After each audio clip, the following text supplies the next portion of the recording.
Well, hey, you guys. So I recently saw an article that laid out monthly spending trends for the average American. And the data comes from the Bureau of Labor Statistics. And it's really interesting to kind of get a peek behind everyone's budget. And since you guys find it so helpful to realistically compare your financial progress, I figured today, let's unpack that data together and just see where we all stand. And at the end, I'll share 3 ways to create a positive impact in your monthly budget, because I think that's also really important. And make sure to subscribe and share this episode with a friend. All right, let's get started. Okay, first, I want to clarify that when it comes to your money, you have to know where you are in order to know where you're going. And also remember that comparison is the thief of joy. And so as we're going through these numbers, I want you to have context of where you are in your financial journey, because it's going to help you be able to be like, okay, does this kind of feel on average? And then also, this isn't you, right? This is the average American. So remember that, but don't compare how someone else is doing to you from a deeper sense, right? Because your financial journey is so personal. And I always talk about, put the blinders on, run your own race. And I think that's really important. So again, always remember this balance of, seeing other people's numbers and thinking, okay, that's kind of where we line up. I think that's good. But don't get so bogged down and feel like, oh my gosh, we're doing terrible or whatever it may be, right? So there's a balance here, but it's always good to feel like you're never alone, because you're not. We're all on this journey together.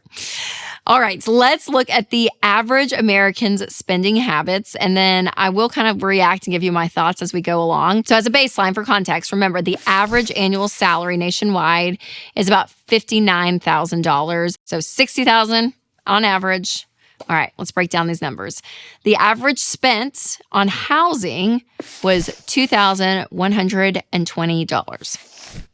And that feels about right, especially if you have a mortgage in there. Rent has gone up. So in my head, usually around that like $1,800 to $2,000-ish mark on average feels about right. It's kind of what I hear from the Ramsey show when we have callers. So yeah, that feels about right.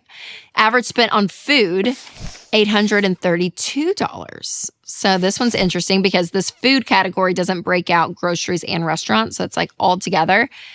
And I'm going to say as a family of 5, that it was a little low. I was like, okay. The Cruzes could probably tighten up on that line item a little bit on our end. All right, the average amount spent on transportation, $1,098. So transportation usually includes gas. For some people, that's also insurance, kind of upkeep for your car. But per month, $1,000, which I always think gas, that feels high. But then if you add in all those other, repairs and insurance, then it's probably right on. And auto insurance is one of those expenses that was on the rise the last 2 years. It's gotten very expensive. All right, next, the average amount spent on healthcare, $513. And this is an interesting one because when it comes to medical expenses, this is one sinking fund that I always recommend for people because, yes, hopefully you have insurance, but even with insurance, you're going to pay some out of pocket. And you may not have all your insurances. Like we don't have dental or vision for our family, so we do pay out of pocket for those, which can get really expensive. So when you average it out, that feels about right. All right, the average amount spent on personal insurance and pensions. So I'm assuming this is like your health insurance, maybe life insurance. I don't know how many insurances were included here, but then also your pension, if you have one, that's taken out of your paycheck. So that's going to be $796 per month. I don't know why. Yeah, it feels high. I feel like some of these usually get taken out of your paycheck before it hits your account. So when you go back and look at your pay stub, that and sometimes taxes, you're like, oh, wow, that's how much we spent. It's usually more than what it feels like because you don't always see it. The average spent on entertainment, $303. Feels right. The average spent on reading, oh my gosh. Hello, fellow book lovers. This was an actual line item. Thank you, Bureau of Labor Statistics, was $10, the average amount spent. Okay, and I will just say from my vantage point, if you're getting just a paperback book, you can get one for like $9 to $13, $14. So if someone's reading once a month, on average, that feels right. The average spent on miscellaneous, $110 on average.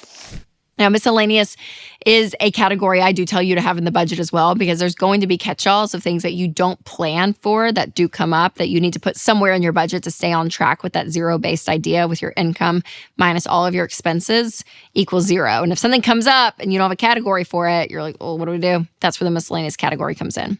And that does feel a little low, $100. I feel like stuff comes up a lot for us, but I guess it's how detailed your budget is. All right, the average amount spent on apparel and services, $170. Yeah, that feels right too. It's good.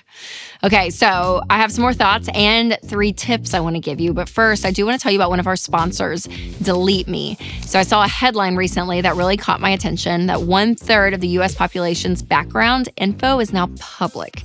So for 115 million of us, data breaches mean that our info is out there for anyone to find. So this is stuff like our names, addresses, phone numbers, and so much more. And this is why I love and use Delete Me, because they find and remove your information from hundreds of data broker websites that will buy, sell, and trade your personal data. So take control of your online privacy with Delete Me. Individual Delete Me plans start as low as $9 a month. So sign up today at joindeleteme.com/Rachel for 20% off, or click the link in the description.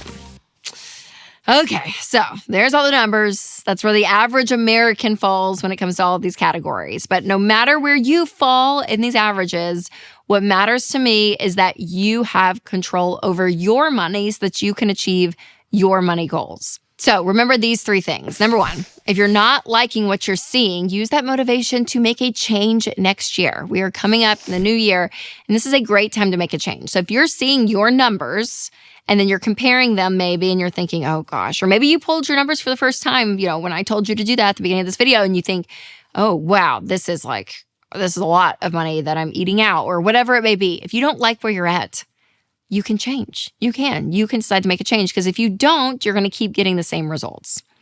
All right, number 2, remember you're the exception. Let's just say that average people, quote unquote, out there are not being intentional with their money. When we see surveys and read data, a lot of people don't know always where their money goes. They don't know how much debt they have. They don't know how much is in retirement. I mean, a lot of people, they just don't have a lot of intentionality around their money. So if you are listening to this podcast or watching this video, you're doing something. You're reaching out at some level to want to be smart with money. So that is a great thing. You are learning and growing, which is always where you want to be.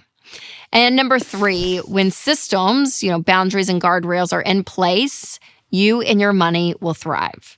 When you have elements in your life, whether it's tools or apps or a way of thinking or a process or a plan, you're more likely to achieve your money goals. You're more likely to get control of your money. If you just say, I want to be in control of my money, I don't want to be stressed, but you don't do anything with that, then it's not going to happen. So what I'm talking about is everything from the baby steps, even this, our 7-step plan, actually having some checkpoints to say, hey, what progress can I be making with my money? Even having conversations if you're married with a spouse or if you're single with a friend, making that part of your routine. Even a monthly budget is something that's really going to help you. I mean, we put this into place when we first got married, and it has been so helpful to know and have a plan every single month with where our paycheck is going.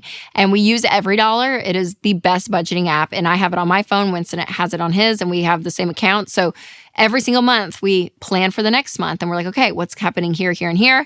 You add categories. It's connected to our bank account. So the transactions come in and we can drag and drop them. It is a system to keep us on track with our money goals. And it's so helpful. So I'll put a link down in the description so you can check out EveryDollar and build your first budget for free.